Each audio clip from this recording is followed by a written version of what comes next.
ಕೋಲಾರ ಜನತೆಗೆ ಬ್ಲೇಡ್ ಹಾಕೋದಕ್ಕೆ ಒಂದು ಕೋಲಾರದಲ್ಲಿ ಮತ್ತೊಂದು ಹೊಸ ಕಂಪನಿ ಬಂದಿದೆ. ಬಂದು ಸುಮಾರು 1 ವರ್ಷ ಆಗಿದೆ ಅಂತ ಗೊತ್ತಾಗ್ತಾ ಇದೆ. ನಮ್ಮ ಗಮನಕ್ಕೆ ಬಂದಿರಲಿಲ್ಲ. ನಮ್ಮ ಗಮನಕ್ಕೆ ಬಂದಿದ್ದೇ ಆಗಿದ್ದು ಇಷ್ಟೊತ್ತಿಗೆ ಅದ್ರ ಬಗ್ಗೆ ಏನಾದ್ರು ಮಾತಾಡಬಹುದಾಗಿತ್ತು. ಈ ಹಿಂದೆ ಬಂದಂಥ ಇದೇ ಥರ ಕಂಪನಿಗಳು ಸ್ಕೀಮ್ಗಳು ಮಾಡಿಕೊಂಡು ಭಾಳಷ್ಟು ಕಂಪನಿಗಳು ಈ ರೀತಿ ಕೋಲಾರದಲ್ಲಿ ಬಂದು ನಿಮಗೇನು ಸೈಟ್ ಕೊಡ್ತೀವಿ ಅನ್ನೋಂಥ ದೃಷ್ಟಿ ಇಟ್ಕೊಂಡು ಫ್ಲಾಟ್ ಕೊಡ್ತೀವಿ ಅನ್ನೋ ತನಕ ಮಾಡ್ಕೊಂಡು ಓಡೋದಂಥ ಕಂಪನಿಗಳು ಭಾಳಷ್ಟು ಇತ್ತು ಕೋಲಾರದಲ್ಲಿ. ಈ ಡ್ರೀಮ್ ಡೀಲ್ ಅನ್ನೋಂಥದ್ದು ನಾವು ಯೂಟ್ಯೂಬಲ್ಲಿ ನೋಡ್ತಾ ಇದ್ದೀವಿ. ಕೋಲಾರದಲ್ಲಿ ಇರೋದು ಗೊತ್ತಿಲ್ಲ, ಯೂಟ್ಯೂಬಲ್ಲಿ ನೋಡ್ತಾ ಇದ್ದೀವಿ. ಭಾಳಷ್ಟು ವಿರೋಧ ಇದೆ ಇದ್ರ ಬಗ್ಗೆ. ಆದರೆ ಏನಂತಂದರೆ ಯಾವುದೇ ಕಂಪನಿ ಯಾವುದೋ ಸರ್ಕಾರದ ಅನುಮತಿಗಳಿಲ್ಲದೆ ಖಾಸಗಿಯಾಗಿ ಇವರು ಮಾಡ್ತಿರ್ತಕ್ಕಂಥ ಸ್ವಂತ ಕಂಪನಿಗಳಂತೇಳಿ ಮಾಡಿಕೊಂಡು ಜನರಿಂದ ಹಣ ಕಟ್ಸ್ಕೊಳ್ಳೋಂಥದ್ದು, ಪ್ರತಿ ತಿಂಗಳು 1000 ರೂಪಾಯಿ ಕಟ್ಟೋಂಥದ್ದು ಲಾಟ್ರಿ ಮೂಲಕ ನಿಮಗೆ ಏನು ಬಂದರೆ ಅದನ್ನು ಕಟ್ಟೋಂಗಿಲ್ಲ, ನೀವು ಲಾಟ್ರಿ ಅನ್ನೋಂಥದ್ದು ಇಲ್ಲ, ಏನೂ ಬರಲೇ ಇಲ್ಲ ಅನ್ನೋದಾದ್ರೆ ನಿಮ್ಗೆ 12 ತಿಂಗಳ ನಂತರ ಅಥವಾ 22 ತಿಂಗಳ ನಂತರ ನಿಮಗೆ ನಿಮ್ಮ ಕಟ್ಟಿರೋ ಅಮೌಂಟ್ಗೆ ಇಷ್ಟು % ಅಂತ ಬಡ್ಡಿ ಹಾಕಿ ನಿಮಗೆ ಅವತ್ತು ಗೃಹೋಪಯೋಗಿ ವಸ್ತುಗಳನ್ನು ಕೊಡ್ತೀವಿ ಅನ್ನೋಂಥ ಮಾತನ್ನು ಹೇಳ್ಕೊಂಡು ಜನರನ್ನು ಮೋಸ ಮಾಡಿಸೋಂಥ ಕೆಲಸ ಆಗ್ತಾ ಇದೆ. ಅವ್ರು ದುಡ್ಡು ಕಟ್ಟೋಂಥದ್ದಕ್ಕೆ ಯಾವುದಕ್ಕೂ ಒಂದು ಸಣ್ಣ ರಸೀದಿ ಕೂಡ ಇರಲ್ಲ. ದುಡ್ಡು ಕಟ್ಬೋದು ಕಂಪನಿನ ನಂಬಿ ಅನ್ನೋಂಥ ಮಾತನ್ನು ಅವ್ರು ಹೇಳ್ತಾರೆ. ಅಲ್ಲಿ ಇದು ಹಣ ಕಟ್ಸ್ಕೊಳ್ಳೋವಂಥ ಜನ ಯಾವ ಮಟ್ಟಕ್ಕೆ ಇದ್ದಾರೆ ಅಂತಾರೆ, ಸೂಟ್ ಹಾಕೋದು ಯಾರು 10,000ಕ್ಕೆ ಕಡಿಮೆ ಬೆಲೆಯಲ್ಲಿ ಸೂಟ್ ಹಾಕದೇ ಇರೋಂಥವ್ರು ಯಾರು ಇರಲ್ಲ.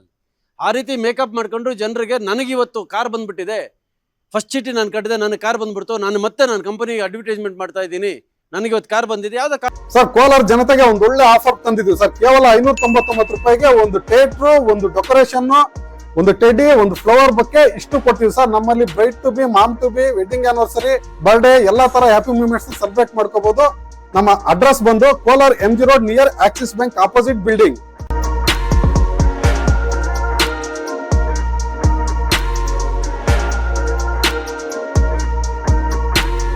ತೋರಿಸೋದಿದ್ದು ನನಗೆ ಲಾಟ್ರಿಯಲ್ಲಿ ಬಂದಿರತಕ್ಕಂಥದ್ದು ಫಸ್ಟ್ ಚೀಟಿಗೆ ಫಸ್ಟ್ ಕಂತಲ್ಲೇ ಬಂದ್ಬಿಟ್ಟಿದೆ, ನೀವು ಕಟ್ರಿ ಬರ್ತದೆ ಅಂತೇಳಿ ಜನರಲ್ಲಿ ಆಸೆಗಳು ಹುಟ್ಟಿಸುವಂಥ ಕೆಲಸ ಮಾಡೋದಕ್ಕೆ ಅಲ್ಲಿ ಬ್ರೋಕರ್ಸ್ ಒಂದಷ್ಟು ಜನ ಉಟ್ಕೊಂಡಿದ್ದಾರೆ. ಹಾಗಾಗಿ ಇವತ್ತು ಜನ ಕೋಲಾರ ಜಿಲ್ಲೆಯಲ್ಲಿ ಮೊದಲೇ ಬರಪೀಡಿತ ಜಿಲ್ಲೆ, ಬರದ ಜಿಲ್ಲೆ, ಭಾಳಷ್ಟು ಕಷ್ಟದಲ್ಲಿರ್ತಕ್ಕಂಥ ಜಿಲ್ಲೆ, ರೈತರು ಭಾಳ ಕಷ್ಟಪಡ್ತಾ ಇರ್ತಕ್ಕಂಥ ಪರಿಸ್ಥಿತಿ ನಿರ್ಮಾಣ ಆಗಿರೋ ಸಂದರ್ಭದಲ್ಲಿ ಕೂಡ ಇದನ್ನು ಕೋಲಾರದಲ್ಲಿ ಈ ಥರ ದೊಡ್ಡ ಮಟ್ಟಕ್ಕೆ ಒಂದು ಕಂಪನಿ ಮಾಡಿಕೊಂಡು national highway, Tekal road national highway ಪಕ್ಕದಲ್ಲಿ ಒಂದು ಆಫೀಸ್ ಮಾಡಿಕೊಂಡು ಭಾಳಷ್ಟು ಜನರಿಗೆ ತೊಂದರೆ ಆಗಿದೆ ಅನ್ನೋಂಥ ಒಂದು ಮಾಹಿತಿ ನಮಗೂ ಬಂದಿದೆ.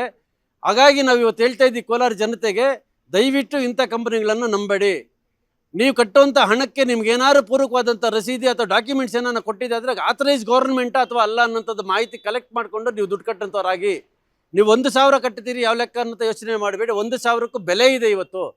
ಅಂಥ ಪರಿಸ್ಥಿತಿಗಳು ಕೋಲಾರ ಅಂತ ಪರಿಸ್ಥಿತಿ ನಿರ್ಮಾಣ ಸಂದರ್ಭದಲ್ಲಿ ಇವತ್ತು ಇವರು ಬಂದು ಕೋಲಾರದಲ್ಲಿ ಲೂಟಿ ಮಾಡ್ತಿರ್ತಕ್ಕಂಥದ್ದು ನೋಡಿ ಇವತ್ತು ಜಿಲ್ಲಾಧಿಕಾರಿಗಳಾಗಿರ್ಬೋದು ಅಥವಾ ಜಿಲ್ಲಾ ವರಿಷ್ಠಾಧಿಕಾರಿಗಳಾಗಿರ್ಬೋದು ಇವತ್ತು ನೋಡಿ ಸುಮ್ಮನೆ ಇದ್ದಾರೆ. ಹಾಗಾಗಿ ನಾವು ಮನವಿ ಮಾಡ್ಕೋತೀವಿ ವರಿಷ್ಠಾಧಿಕಾರಿಗಳಲ್ಲಿ ಮತ್ತು ಜಿಲ್ಲಾಧಿಕಾರಿಗಳಲ್ಲಿ, ದಯವಿಟ್ಟು ಈ ಕಂಪನಿಯನ್ನು ತಾವುಗಳು ಓಡಿಸಿ, ಸಂಬಂಧಪಟ್ಟ ಇಲಾಖೆಯವರು ಓಡಿಸಿ ಅವರನ್ನು. ಕೋಲಾರ ಜಿಲ್ಲೆಯಲ್ಲಿ ಅಮಾಯಕ ಜನ ಇದ್ದಾರೆ, ಅವ್ರನ್ನ ಯಾಮಾರಿಸುವಂಥ ಭಾಳಷ್ಟು ಜನ ಮಾಡ್ಕೊಂಡು ಹೋಗಿದ್ದಾರೆ ಇಷ್ಟೊತ್ತಿಗೆ. ಹಾಗಾಗಿ ಇವರು ಆ ರೀತಿ ಮಾಡೋದಕ್ಕೆ ಅವಕಾಶ, ಯಾಕಂದ್ರೆ 1 ವರ್ಷ ಆಗೋರು ಸುಮಾರು ನನಗೆ ಮಾಹಿತಿ ಪ್ರಕಾರವಾಗಿ ಒಂದು 7-8 ಕೋಟಿವರೆಗೂ ಈಗಾಗಲೇ ವ್ಯವಹಾರ ಆಗ್ಬಿಟ್ಟಿದೆ ಅನ್ನೋಂಥದ್ದು ಗೊತ್ತಾಗ್ತಾ ಇದೆ. ಆ ದುಡ್ಡನ್ನು ವಾಪಸ್ ಕೊಡೋದು ಹೇಗೆ ಅಂತೇಳಿ ಗೊತ್ತಿಲ್ಲ, ಬರ್ತದೆ ಯಾರಿಗೂ ಗೊತ್ತಿಲ್ಲ. ಯಾಕಂದ್ರೆ 1 ತಿಂಗಳು 2 ತಿಂಗಳು 3 ತಿಂಗಳು 10 ತಿಂಗಳವರೆಗೂ ಕಟ್ಟಿದ್ದಾರೆ ದುಡ್ಡು. ಅದೇನೋ ಲಾಟ್ರಿ ಬಂದಿದೆ ಅಂತ ಹೇಳ್ತಾರೆ, ಯಾರಿಗೆ ಬಂದಿದೆ ಯಾರಿಗಿಲ್ಲ ಅದಿನ್ನೂ ನಮಗೆ ಮಾಹಿತಿ ಇಲ್ಲ. ಯಾರು ನನಗೆ ಲಾಟ್ರಿ ಬಂದಿದೆ ಅಂತ ಹೇಳ್ತಾರೆ, ಅವ್ನು 10,000 ರೂಪಾಯಿ ಸೂಟ್ ಹಾಕೊಂಡೋಗಿ ಅಲ್ಲಿ ನಿಂತ್ಕೊಂಡು ನನಗೆ ಲಾಟ್ರಿ ಬಂದಿದೆ ಅಂತ ಹೇಳೋ ಮಟ್ಟಕ್ಕೆ ಅವ್ರು ಇದ್ದಾರೆ ಅಂತಂದರೆ ಅವ್ರು ಲಾಟ್ರಿ ತಗೊಂಡಿರೋರ ಕಂಪನಿ ಪರವಾಗಿರ್ತಕ್ಕಂಥವ್ರ ಹತ್ರ ಗೊತ್ತಿಲ್ಲ. ಹಾಗಾಗಿ ಜಿಲ್ಲಾಧಿಕಾರಿಗಳಾಗಿರ್ಬೋದು, ಜಿಲ್ಲಾ ವರಿಷ್ಠಾಧಿಕಾರಿಗಳು ಕೂಡಲೇ ಇದನ್ನು ಅದು ಪರಿಶೀಲನೆ ಮಾಡಿ ಅವ್ರ ಬಗ್ಗೆ ಕೂಡಲೇ ಕ್ರಮ ತಗೋಬೇಕು ಅಂತೇಳಿ ಈ ಮೂಲಕ ನಾನು ಒತ್ತಾಯ ಮಾಡ್ತಾ ಇದ್ದೀನಿ.